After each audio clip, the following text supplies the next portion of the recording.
Shri Radha Madhava Kunja Bihari Gopi Jana Vallabha Girivardhari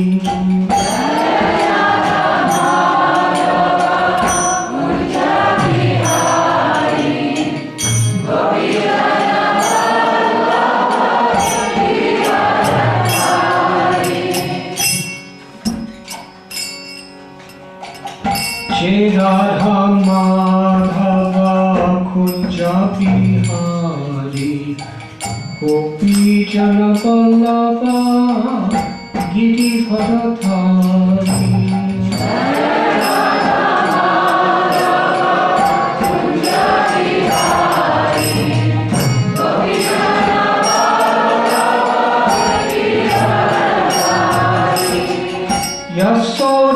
Yasodanandana Prajachana Ranjana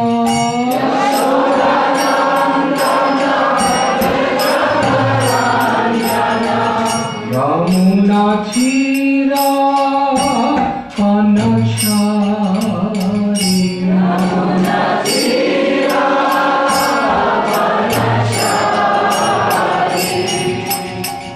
Jai Radha Madhava Kunja Bihari Gopi Jana Vallabha Girivardhari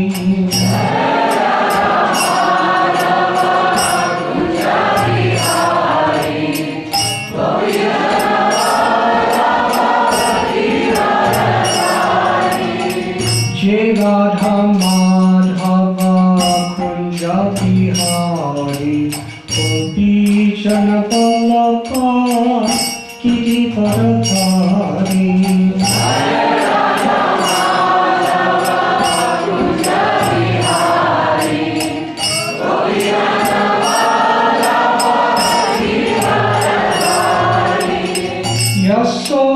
Yasodanandana Prajachana Ranjana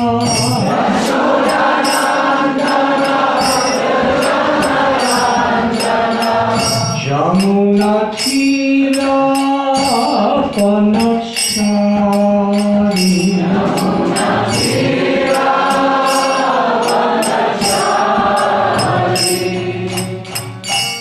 Hare Krishna Hare Krishna Krishna Krishna Hare Hare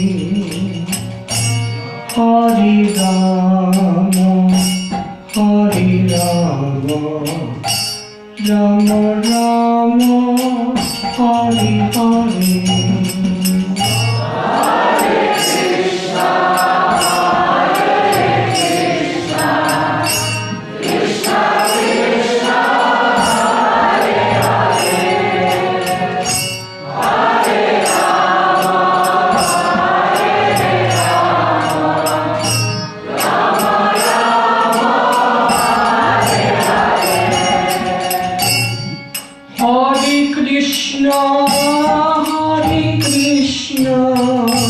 Krishna Krishna Hare Hare Hare Rama Hare Rama Rama Rama Hare Hare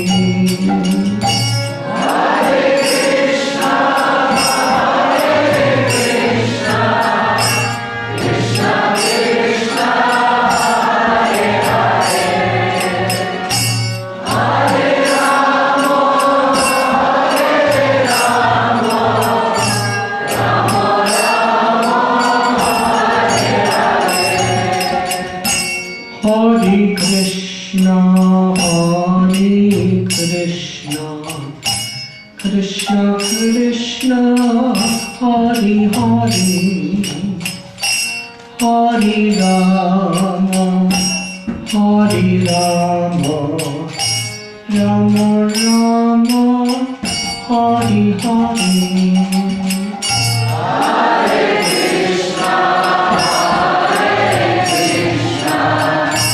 Krishna Krishna, Hare Hare.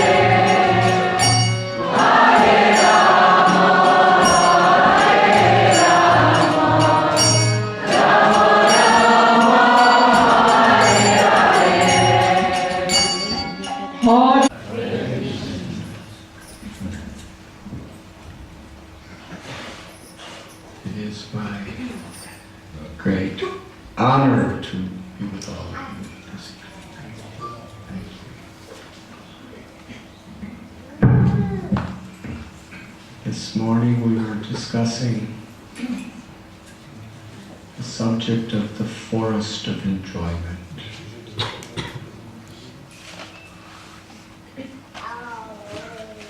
When we're in the midst of a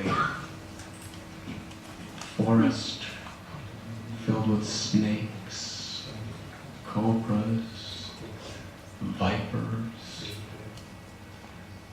leopards, panthers, tigers, wild boar, gigantic mad elephants, mosquitoes. And we try to enjoy in that forest. We may find some nice fruits. We may find some poisonous fruits. Certainly there is enjoyment, but at the same time, at any moment, things could change. And that is the comparison that Shukadeva Goswami gives in the Srimad Bhagavatam of this material world.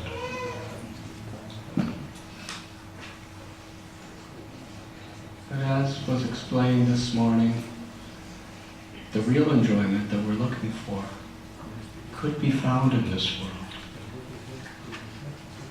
if we have the proper attitude.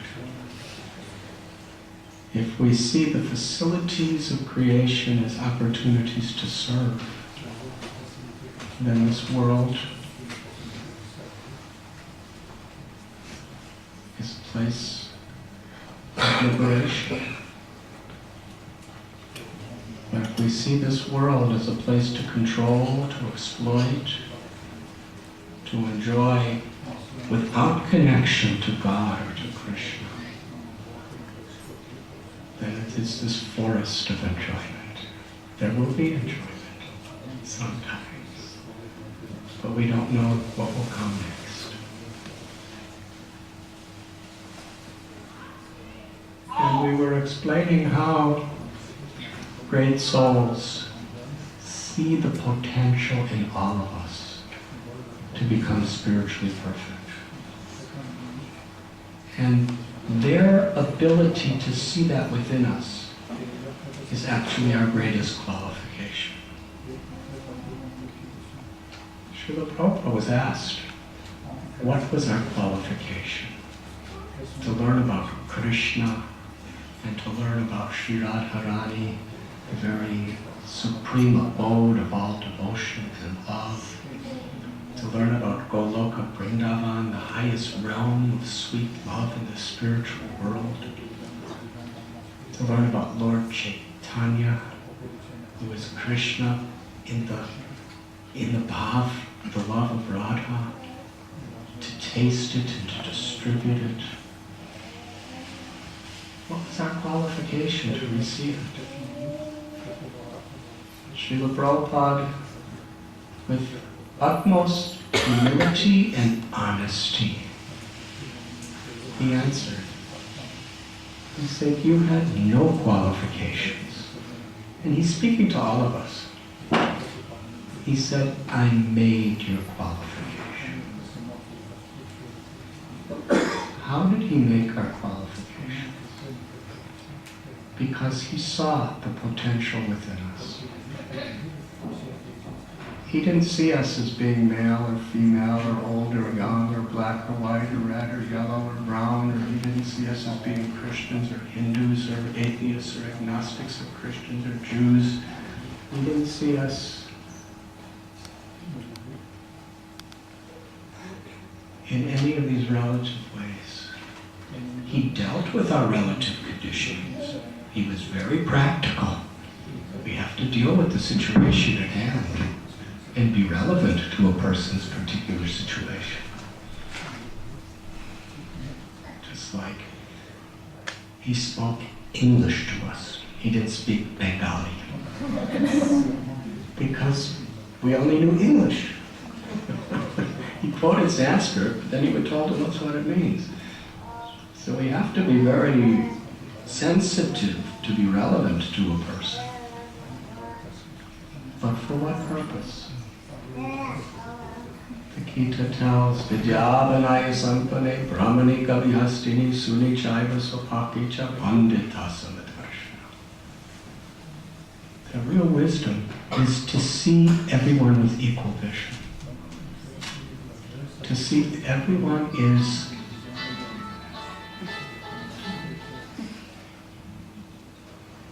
very dramatic effects here. Everyone is part and parcel of Krishna. Everyone is a child of Krishna. Everyone inherently is a lover of Krishna. What we have forgotten.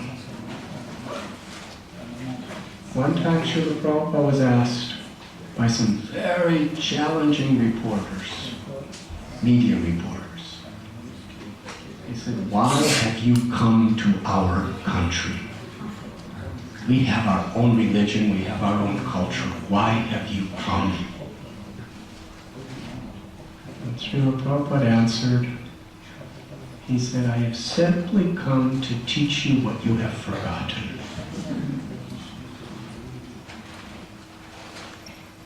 Anandamayo Vyashat. Everyone's looking for pleasure. The true pleasure that the heart, the soul is looking for is the pleasure of our eternal, ecstatic, infinite love for Krishna and to feel Krishna's infinite love for us. That is the origin of all pleasure. That is our potential, to be an instrument of that love in everything we do, everything we say. But we have forgotten. And in that forgetfulness, in the dream of illusion, we're trying to find happiness in so many ways. Endlessly being distracted. Srila Prabhupada gave us Krishna's holy names because he had tasted, he had realized the power of Krishna's names to open our hearts, to cleanse our minds, and to awaken the true potential of love within us. And because he saw that infinite hope that we had, he convinced us of it. That was our qualification. And that's what Srila Prabhupada wanted all of us to do for each other and for the world.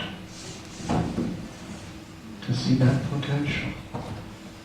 However many layers of conditionings, however many layers of ego, however many layers of pious or sinful desires and attachments and aversions,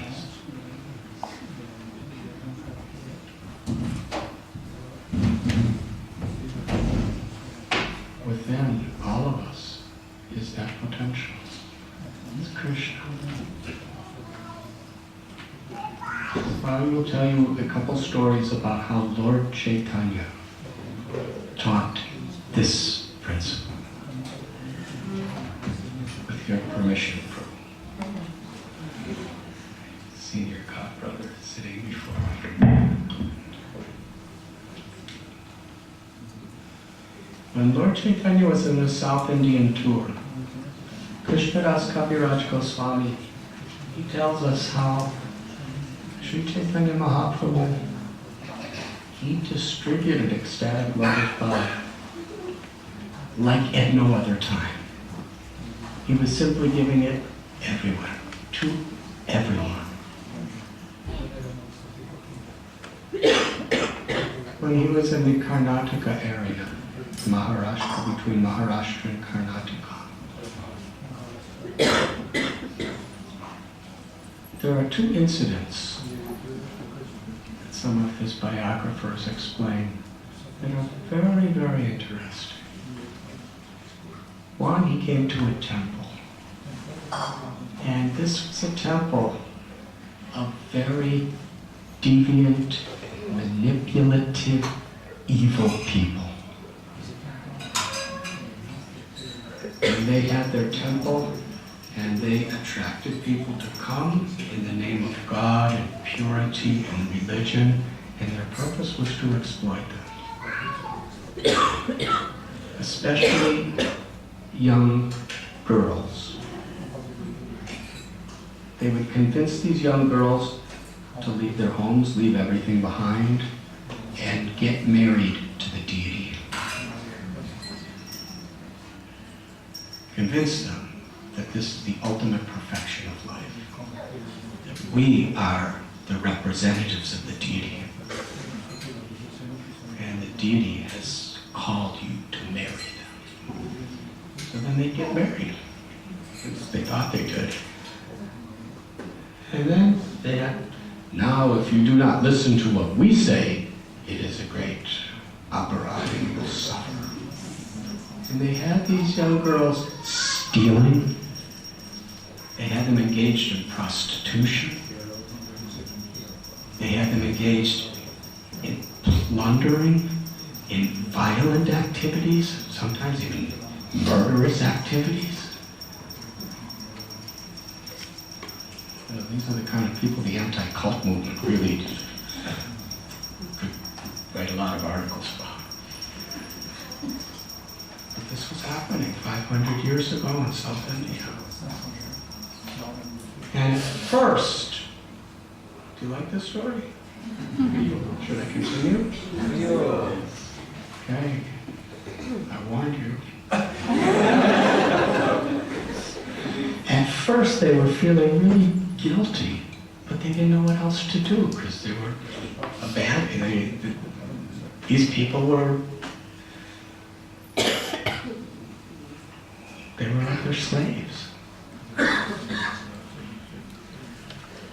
But as the years went by, all their guilt, all their shame completely was washed away. That's what happens when the heart gets hard.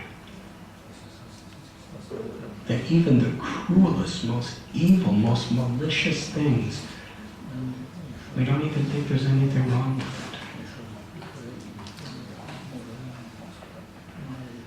Because that feeling of guilt is actually our own conscience, the conscience of our soul, the conscience of Paramatma. But when we repeatedly ignore it, we don't even hear it anymore. We don't even have a conscience. We can do anything and justify it without a second thought. That was their condition. Lord Chaitanya heard about them, and he went to the temple. These ladies were called the Muraris because they were supposed to be the brides of God. So Lord Chaitanya was there, and Lord Chaitanya was a sannyasi, but he was extraordinarily beautiful. He had Srimati Radharani's complexion. The great biographers explained his eyes were like full-blown lotus petals. His eyes were so big, and they were filled with so much love that they went almost to his ears in a lotus shape. His nose was like a fresh blossomed sesame flower, and his lips were like a fresh finger fruit. It was so beautiful. His complexion was radiant like molten gold. So these young girls, they had never ever seen anybody so beautiful as Lord Chaitanya. So they were looking at him really with a desire to exploit and enjoy him. And Lord Chaitanya looked at them. He saw their spiritual potential. He saw that they were his own beloved children. They were Krishna's eternal loving servants. And seeing their lamentable condition, Lord Chaitanya started to cry. Everybody hated them. Here was this man looking at us with such love. Not selfish love to exploit us. Love because he really cares. He's crying because he sees our condition. When they saw Lord Chaitanya's tear-filled eyes gazing upon them with such affection, with such compassion, with such pity, something happened. Suddenly their hearts started to soften, and they realized all the terrible things they were doing, and they felt so guilty, so shameful. And they realized, here is the first person we ever met who really deeply cares. And they fell at his feet and begged him, please save us. Save us from all the atrocities, all the sins and the karmas that we've done.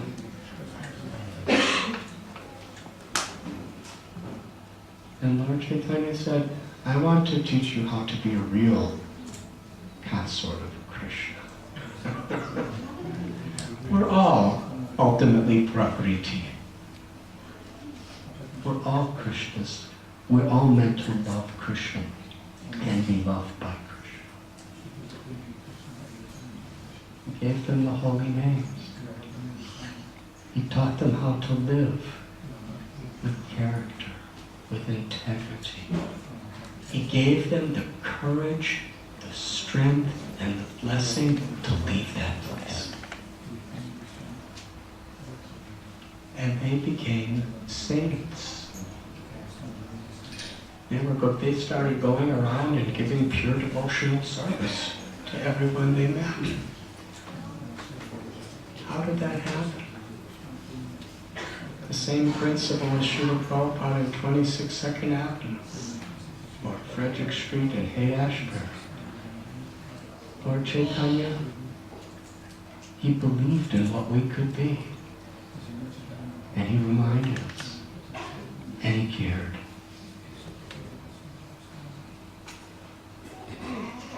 So Lord Chaitanya continued traveling a little further. And he heard about a gang of dacoits, thieves, robbers, and murderers, who cared nothing about life. They just cared about what they could get. It's really unbelievable. There are so many people like that in the world today. No conscience. It's just about me. When we feed the ego and infatuate it in this way, I and mine, nothing else really matters except how I can prosper and enjoy and control. I was recently with a very, very prominent person from Wall Street before the collapse. And he was telling me he was with some of the biggest, most influential people in Wall Street before that collapse. He interviewed them. He wrote a book about his interviews. It's shocking what they were saying. These people were billionaires. They were the CEOs, the presidents of a massive investment company. And they were saying, we don't care how many people suffer. We don't care what we do to the rest of the world. Business is business. We're here for ourselves.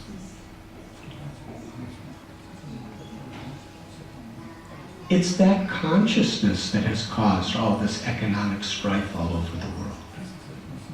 greed, senseless, heartless egoism.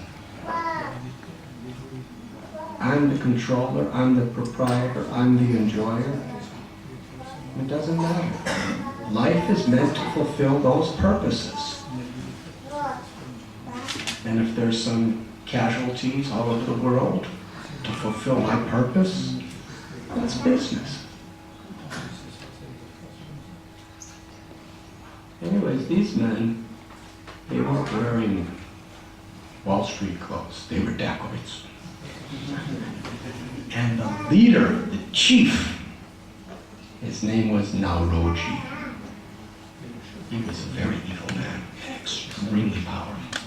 He had a whole army of murderers and thieves with him. And they obeyed his every order. They would invade entire towns and plunder it, and wouldn't tolerate anyone standing in their way. And he had his headquarters in the forest.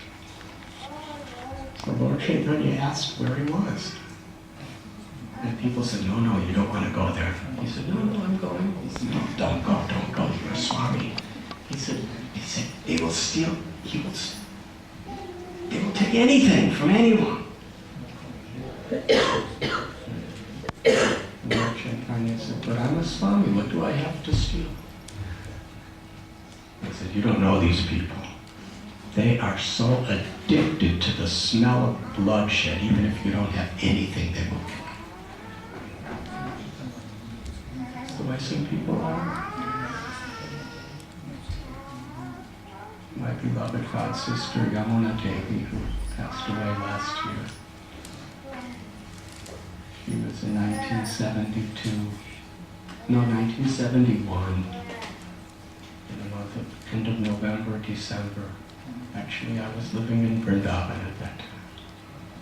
And Srila Prabhupada the devotees were staying at Sharaf Bhavan,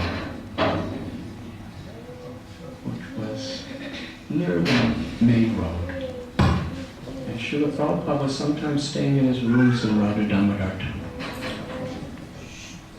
And sometimes she would go really early in the morning when Prabhupada was chanting his japa and translating. And she would go alone and sit outside his room.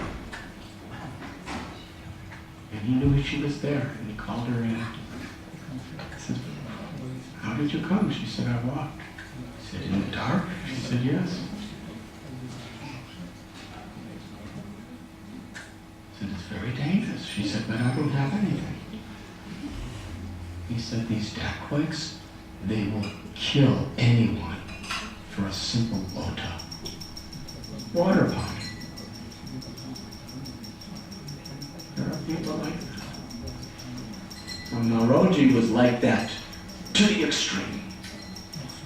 So Lord Chaitanya went right into the heart of his community. And he sat under a tree. And the people, his guards and his army, they all had weapons, swords, spears, axes. Who is this? They went actually to kill him. But Lord Chaitanya gazed at them with so much affection. They didn't have the heart to hurt him.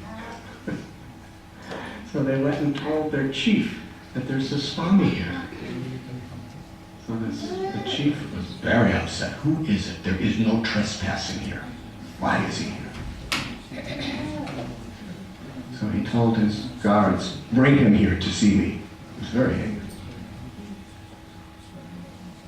They went to Lord Chaitanya and said, Nauroji is calling for you. Come, you must come. But by that time, Lord Chaitanya, his eyes were closed, and he was in the ecstasy of remembering Krishna, chanting Krishna's name. So he didn't hear them. But they don't know what is ecstasy or samadhi, so they thought he was ignoring. So they went back and he said, he refuses to come. He is ignoring your command. So he picked up a sword and a spear and came charging out, angry as fire. How dare this rascal Swami not obey my order? Lord Chaitanya opened his eyes and he looked at Maharaji with such affection. He wasn't seeing a murderer. He wasn't seeing a thief. He was seeing a pure soul, a part of Krishna, a lover. And he was also seeing all the egoism and greed and lust and arrogance that was covering that pure treasure of devotion. And he was gazing with so much affection and so much pity that the chief of the dacoits, he was completely disarmed emotionally. He didn't know what to do. Nobody ever looked at him like that. So he said to Lord Chaitanya, he challenged him, "What are you doing here? Why are you here? Do you know who I am? Now, why are you looking at me like this?" And Lord Gauranga replied, he said, "I see in your," he said, "I see that you have a treasure in your heart, and you've forgotten that treasure. And therefore you're running around trying to get this wealth and this power. But I see a treasure in your heart that all the world wants to have."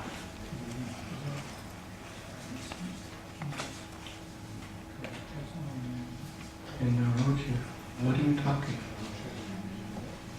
What are you saying?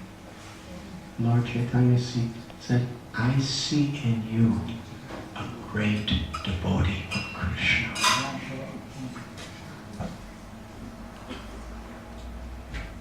And Naroji said, "I'm a murderer and a thief. Don't you know that?" Lord Chaitanya said, "That's not important. You think you are, and others think you are. But in truth, I see that you are such a great devotee and lover of Krishna." Now, it wasn't just the words. It was the way he said it. You see, to really give Krishna to others, we have to speak the right words. That's parampara. But to the degree we really care about somebody, we really feel compassion for somebody, to that degree, those words are going to have tremendous potency to transform that person's heart. And sometimes, if we really care about people, we will strongly follow the regulative principles of Krishna consciousness. We will sincerely take shelter enthusiastically of chanting the holy names. We will really try to absorb the Srimad Bhagavatam. We'll really try to be good devotees just so that we can actually have the power to make other people really happy with Krishna. What to speak of ourselves?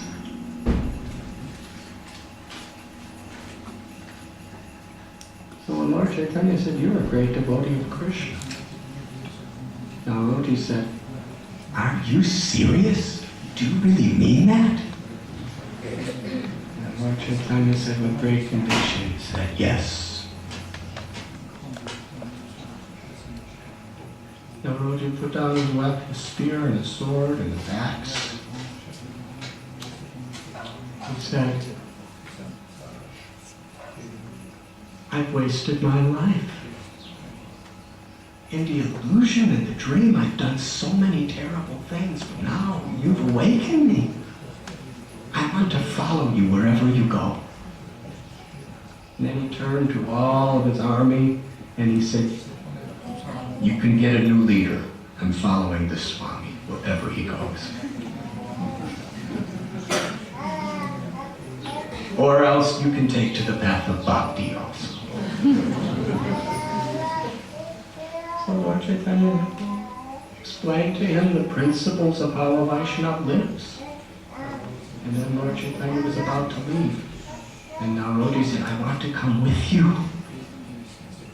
The Lord Chaitanya shook his head, no. And Narodi realized that he was still wearing gold and diamonds and rubies and emeralds and silks, all this, different stuff that he stole from people because he was the chief. He was like a king living in the jungle. So he took it off, gave it all away, took all his clothes, ripped them up, and just put on an old piece of cotton for a kopan. And he said, now I no longer identify with my past life. I'm following you. And Lord Chaitanya didn't say anything. He just left. And he followed him. And he went with Lord Chaitanya. And saw Lord Chaitanya chanting and dancing and meeting so many people and transforming so many incredible experiences and miracles. Love. Went to holy places with Lord Chaitanya. And sometime later, he was an old man. I believe he was in his 60s when he met Lord Chaitanya.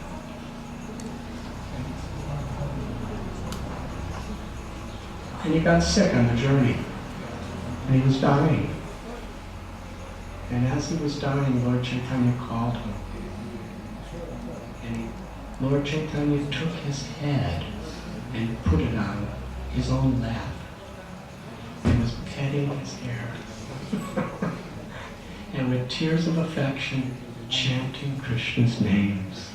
Hare Krishna, Hare Krishna, Krishna Krishna, Hare Hare, Hare Rama, Rama Rama, Hare Hare. And this person gave up his life gazing upon the beautiful face of Sri Gauranga Mahaprabhu, hearing Mahaprabhu chanting the holy names on his lap.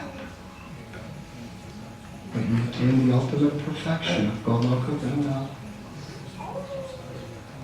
What was his qualification?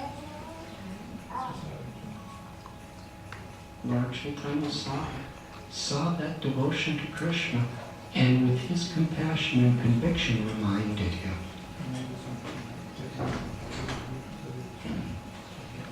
When the Lord was going through Jarikhanda forest, he was with Balabhadra Bhattacharya, one assistant. They came on a path, and there was a full-grown Bengali tiger sleeping on the path. Now, for most of us, you don't wake a sleeping tiger. So Lord Chaitanya went right up to that tiger and put his lotus foot on the tiger's head and kicked him. Very loving kick. And the tiger woke up, looked up, and there was Lord Chaitanya. Well, that's really the ego of a tiger. For somebody to kick them when they're sleeping. But Lord Chaitanya looked at that tiger with such affection.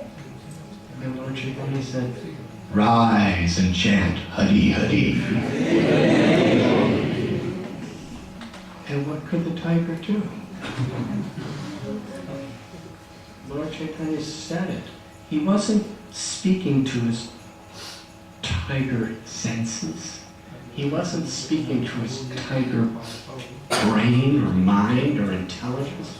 He was speaking to the eternal soul, which is beyond any species. And the tiger was so much affected by that love, by that compassion, that he raised his paws, he got on his hind legs and started chanting, Hari!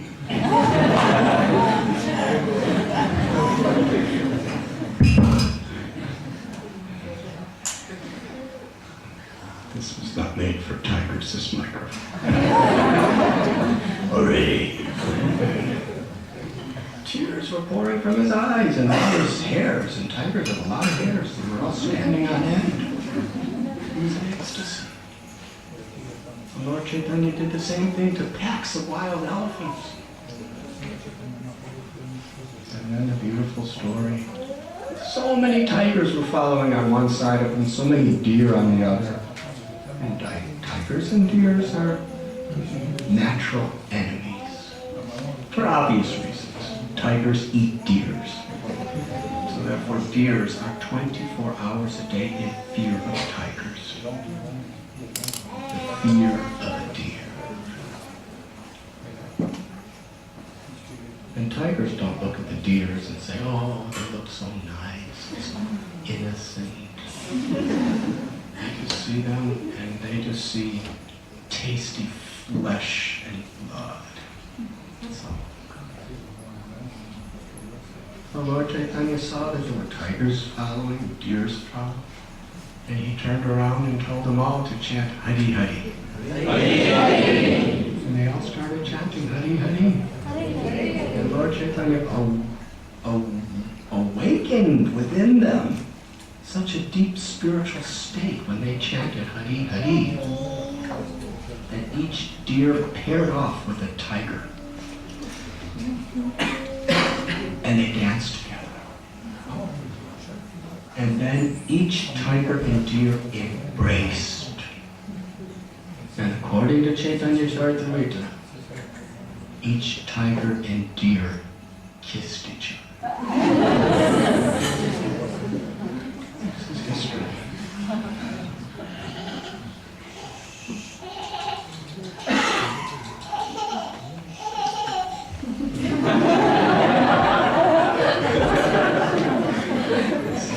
Something has awakened in that little child. Hey,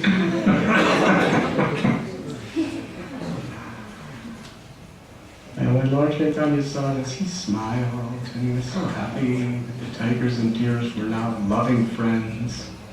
More than loving friends.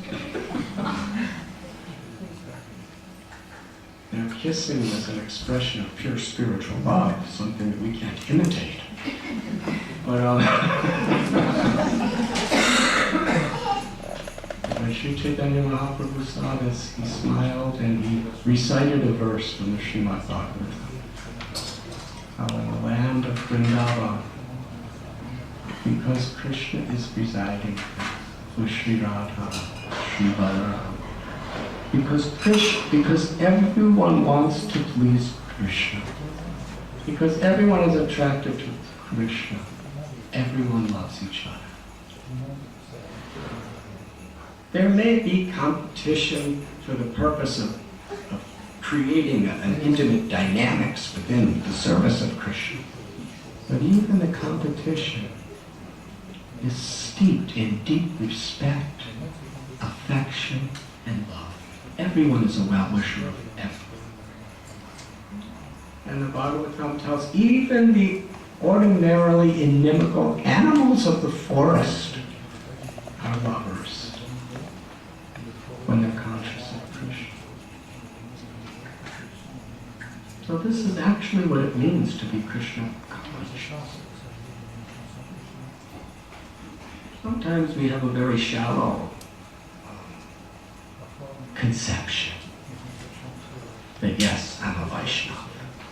Yes, I am Krishna conscious. What it means to be Krishna conscious, what it means to be a Vaishnava, very exalted. Vrindavan Das Thakur explains that the highest position anyone could ever attain is the title Das, which means servant. Vrindavan Das Thakur says, higher than conquering the world, higher than elevation to the upper planets, higher than all the 8 mystic cities where we can perform miracles and live practically forever. Higher than liberation from all suffering, bondage, and dualities is Das, to serve love. So Srila Prabhupada and Srila Prabhupada's assistants, they give, at the time of initiation, they give the word Das. And even our parents, when children are born, we give the name Das. So does that mean that when we take initiation, or when we get this title, Das, servant of Krishna Das, Radha Dasi, Devi Dasi is the same? Does that mean we have attained the highest position, beyond liberation? Sometimes it doesn't feel that way. We still have the same struggles as everybody else, but yet I'm a Das, I'm a Dasi.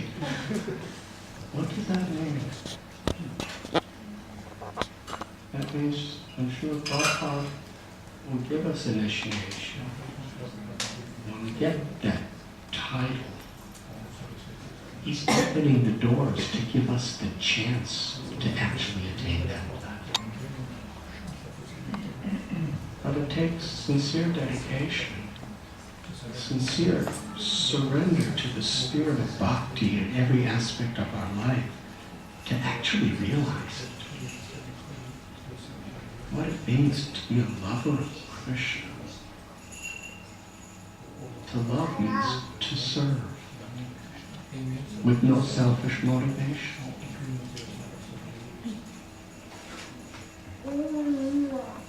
Our Madhavi Saki was asking about how she could make spiritual progress and balance her life and realize her potential. She said all this after she told us all that she's having a baby. The baby's somewhere inside her. And if you see a child as Krishna's child, entrusted in your care, and take serious responsibility on behalf of Krishna to nourish that child with Krishna's blessings and create a conducive environment for that child to physically, emotionally, and spiritually grow. That takes very unselfish service. The love of a mother is very unselfish. It may still be on the material platform, but it's very unselfish service. Swamis, we observe. We try to keep a distance. We observe. In class, everybody's enjoying, and the baby cries, and everyone looks at the mother like, "You're not supposed to be here." And the mother's like,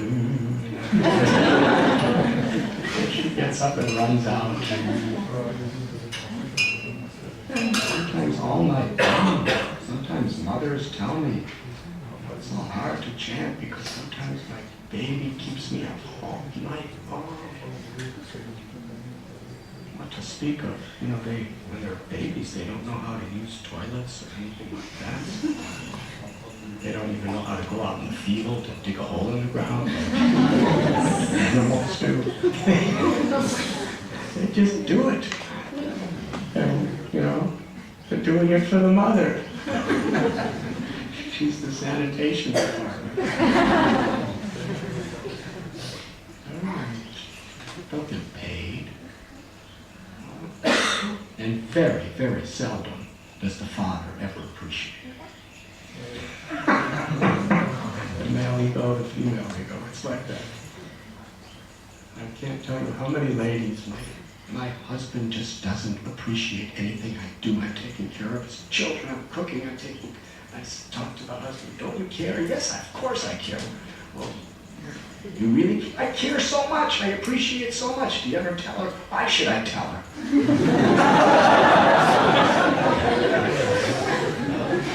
Communication is very important.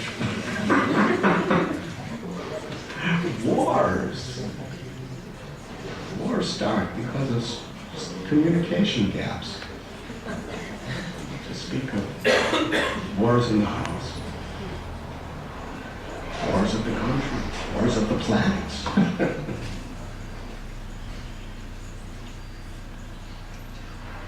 So if we're being a mother on behalf of Radharani and Krishna, with their child, as a caretaker, we do it right.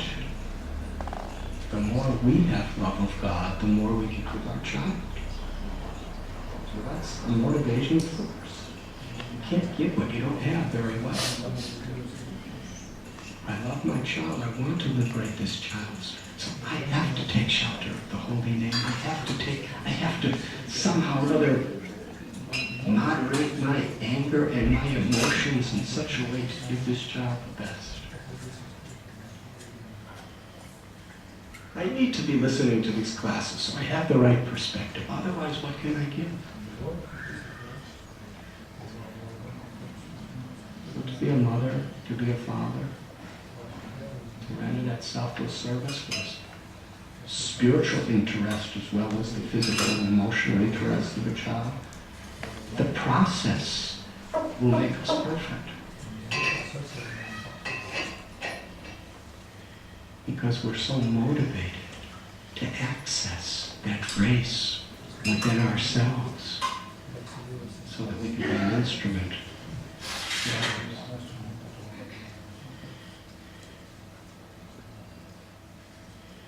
So these beautiful examples of Lord Sri Chaitanya Mahaprabhu, who was actually playing the role of a devotee to teach us how to be devotees. These beautiful examples we cited this morning and this evening about Srila Prabhupada and other great acharyas. Acharya means to teach by example. We can't imitate, but they have these qualities. And if we just think, well, Prabhupada, that's Prabhupada. We're just fallen souls. But Prabhupada's behaving like that to teach us how to behave.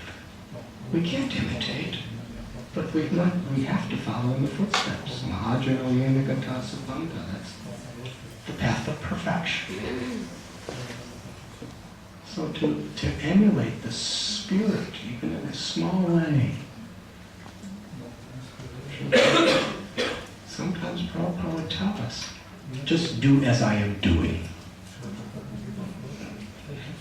70 years old, starting an international movement with nothing, going around the world 12 times,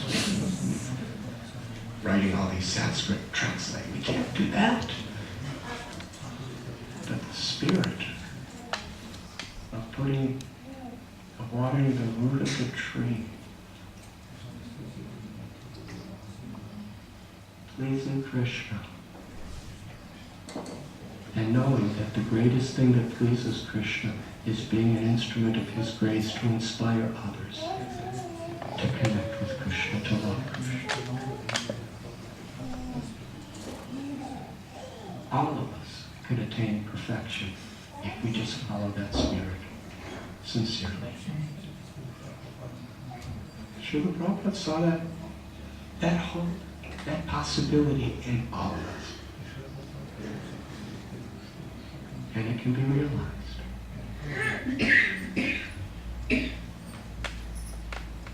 Maybe in a very small way, but it can be realized. That's the spirit we come together in beautiful holy places like Radhadesh, the presence of Sri Sri Radha Gopinath, association of devotees to chant the names of Krishna. Thank you very much.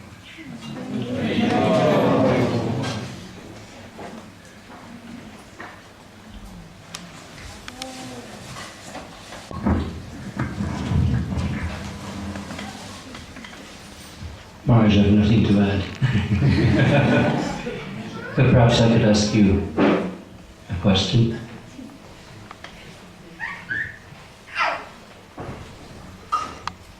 How do we really develop that mood of seeing the potential in everyone, instead of seeing the bodily designations?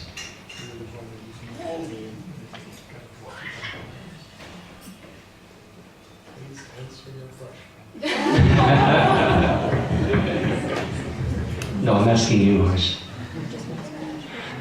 Well, let me ask another question then. How do we actually keep our discernment? Because we do need to make choices in the world. And yet how do we avoid being judgmental? Because in the material world we think this is a saint and this is a dacoit. And sometimes we need to make those judgments, especially if we meet tigers. So how do we actually operate in the world, keep our discernment, and yet not be judgmental? Especially when we see sometimes there are so many problems, not just outside of ISKCON, but sometimes in ISKCON, and there may be a tendency for us to become judgmental on one hand, or on the other hand, we just don't see the problems and see everything is fine. So personally I find this difficult to maintain proper discernment, but not to become judgmental. I wonder if you could answer that for me.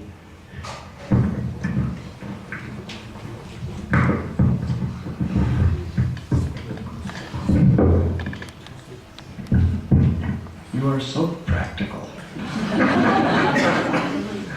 Unless we apply teachings in a practical way, then realization can never take place. Jnana vijnana triptatma. Gita explains there's theoretical knowledge and there's realized knowledge. And actually the only purpose of theoretical knowledge is self-realization.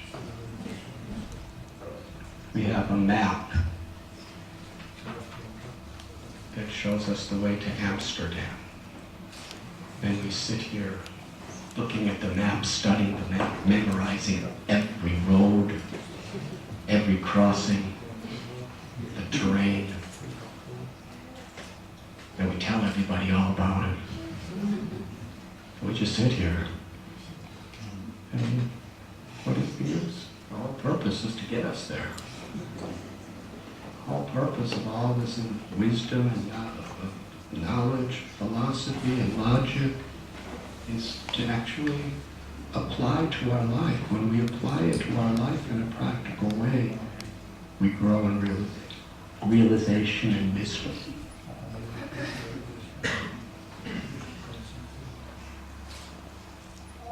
So wisdom really is how to apply theoretical knowledge in a favorable way that will bring about realization. And on one hand, we read about Lord Nityananda, he never discriminated. But at the same time, the whole purpose of philosophy is to teach us to discriminate. So where is the balance?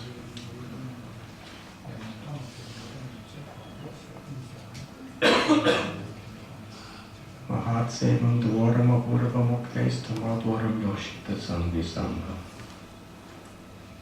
Srimad Bhagavatam tells us that when we associate with Mahats, saintly people, that association opens the doors to the perfection of liberation.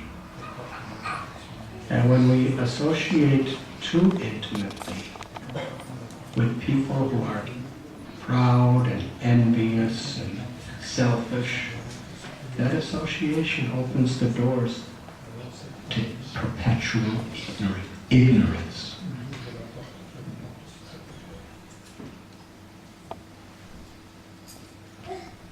So it's very important. And you see, where is that? In the teachings of Lord Kapilade. He describes devotional service in the mode of ignorance, devotional service in the mode of passion, devotional service in the mode of goodness, and transcendental. the purport, Srila Prabhupada, he cites Vishwanath Chakravarti Thakur after explaining the qualities of each. The person who does devotional service, that means they're chanting Krishna's name. They may be doing puja for the deities of Krishna, but they're envious, they're arrogant, they're cruel. That's devotional service in Lord.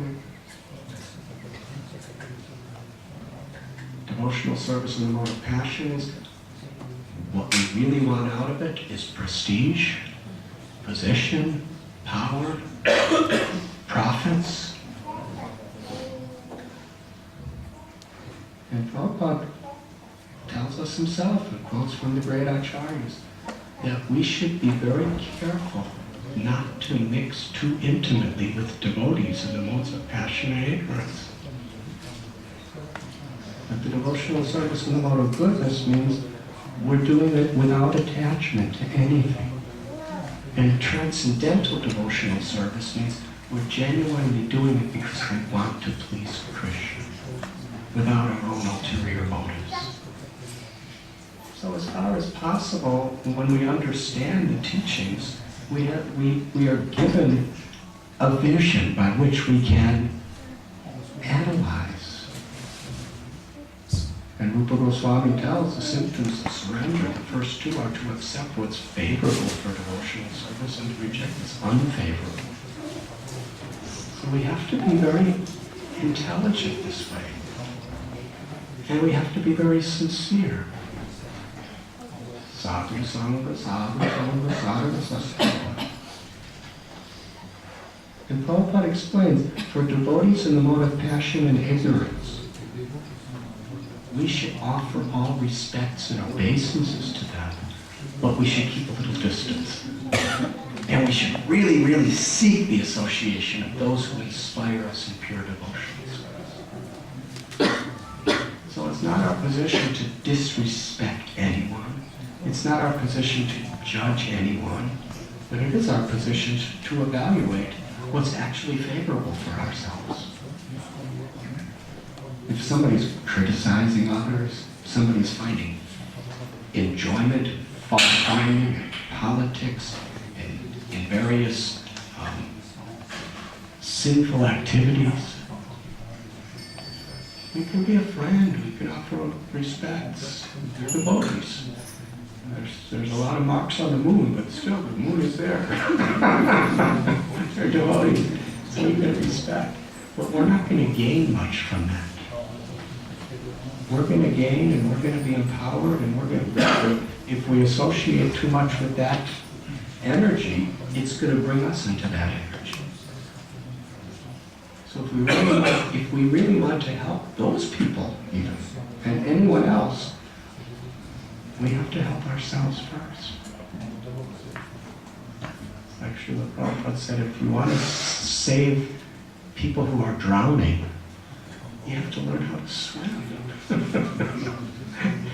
Good sentiments are actually,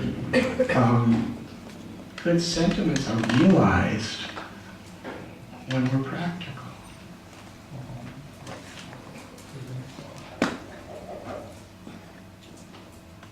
So this morning, Srila Prabhupada was writing about, the way materialistic people do things. So obviously he's warning us against doing those things with materialistic people. But at the same time, he doesn't say we should hate them. We should understand that they're part and parcel of Krishna. Prabhupada said when you become spiritually advanced, you will love the soul in the tiger. You'll love the tiger, but you won't embrace the tiger. Because that will be the end.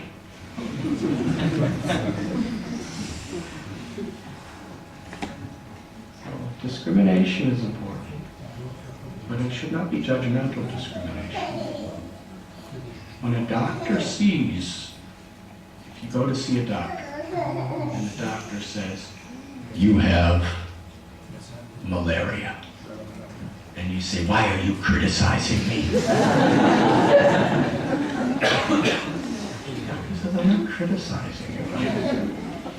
So why are you criticizing me?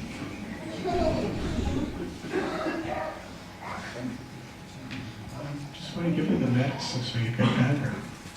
So Srila Prabhupada would sometimes say people were rascals and everything, but he didn't say it out of hate, out of judgment. He was saying it to warn us not to fall in certain traps, and out of compassion. You know, when a mother sees a child running in front of cars in the street playing with a ball, she will say, "You rascal! Why are you criticizing me?" Because I love you.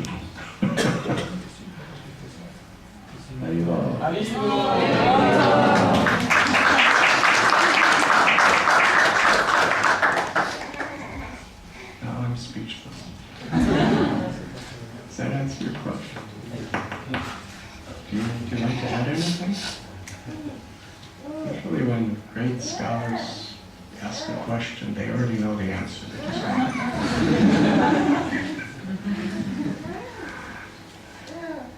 It's a sign of their humility. Lord Chaitanya, Sanatana Swami asked so many beautiful questions. Lord Chaitanya said, you know better than me, but you're asking just for the welfare of everyone.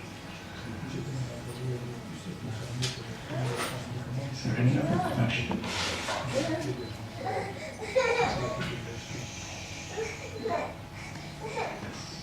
Yes, Mark. We can see that this Krishna philosophy is very beautiful. We can see that this philosophy, Krishna philosophy, is very beautiful. It's surely the most beautiful philosophy in this world. And I'm wondering why we don't see changement in ourselves when we practice this philosophy. But we all see so many changes in you. How many years have you been on the path of bhakti? Almost 5 years. Okay. So you just asked this nice question. 8 years ago, what questions were you asking? Not the same. Huh? Not the same, definitely. No, you can tell us. You can tell us.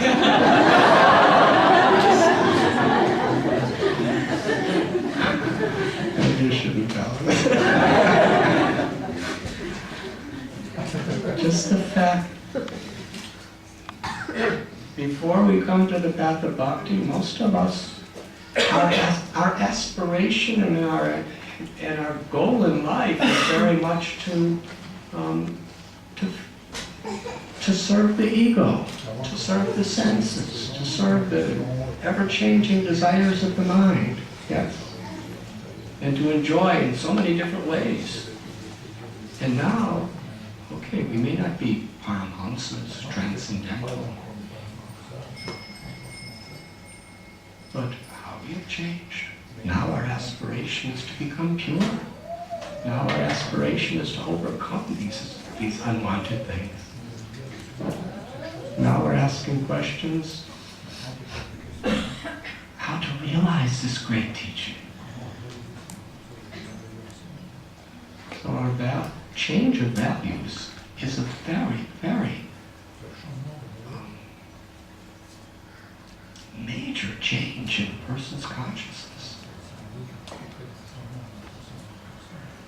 Now to realize those values, to awaken that ecstatic love for Krishna, it may take some time.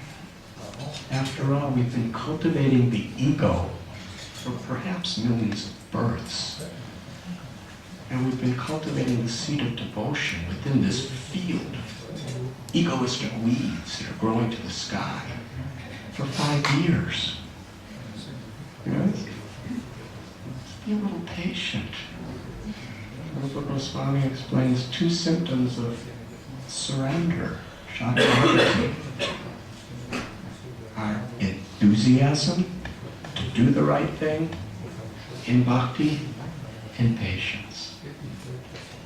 Because it takes time. It's like the doctor. He diagnoses you with malaria, and he gives you a pill. And 5 minutes later you say, why do I still have a fever? You have to take the pill for the next 10 days. And then 2 days later, what's happening? Why? I still have a fever.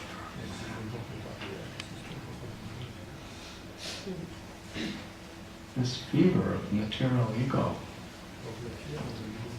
it's been a chronic, inseparable part of our consciousness for so long. Enechi pashadi maya nashi barolagi harinama mahamantra Tam tumi magi. Bhaktivinoda Thakur quotes Lord Chaitanya. And I have come with the medicine of the holy name that will cure you of all this material disease and distress and egoism and selfishness and suffering.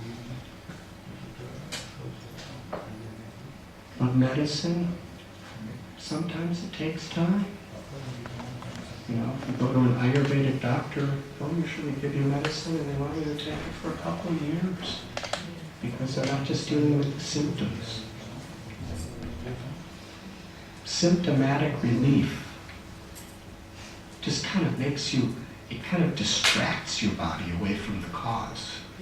It doesn't cure the disease usually, it just distracts you from the suffering of the symptom. That stuff can be somewhat instant, but to actually go to the root to cure it, that may take time. Yes? We require faith that it's the right physician, it's the right medical path, it's the right medicine, and then we take it with earnestness, with regulation, with dedication, with faith. And then we'll be cured. Manmana parvabhatvato madhyajimna namaskuru mami vaishashi shakyante pratijani priyoshime. Krishna says, always think of me. Become my devotee. Worship me and offer your homage to me. In this way you will come to me without fail. This is my promise. Krishna is the absolute truth. When the absolute truth makes a promise, it's very serious. He says without fail. Well, if we just earnestly, Prabhupada said if we're sincere and serious and we try to follow these simple instructions without ulterior motives, by Krishna's grace, Ananyas chintayam tomam yejana palamipasha. Krishna will preserve whatever we have and he will compensate what we lack. So just carry on with patience. It's not something new. It's something that saints have been following, acharyas have been following, exhibiting,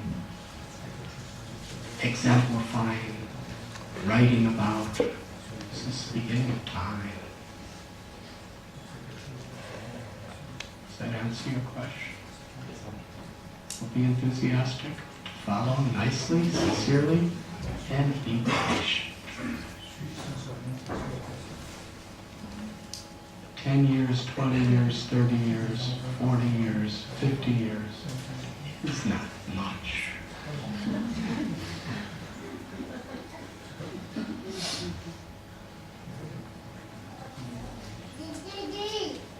But Maharaj Khatvanga, in one moment, he attained perfection because of his total sincerity.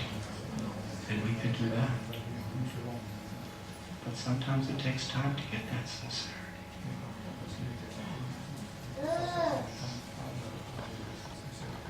Carry on. Everything will be all right.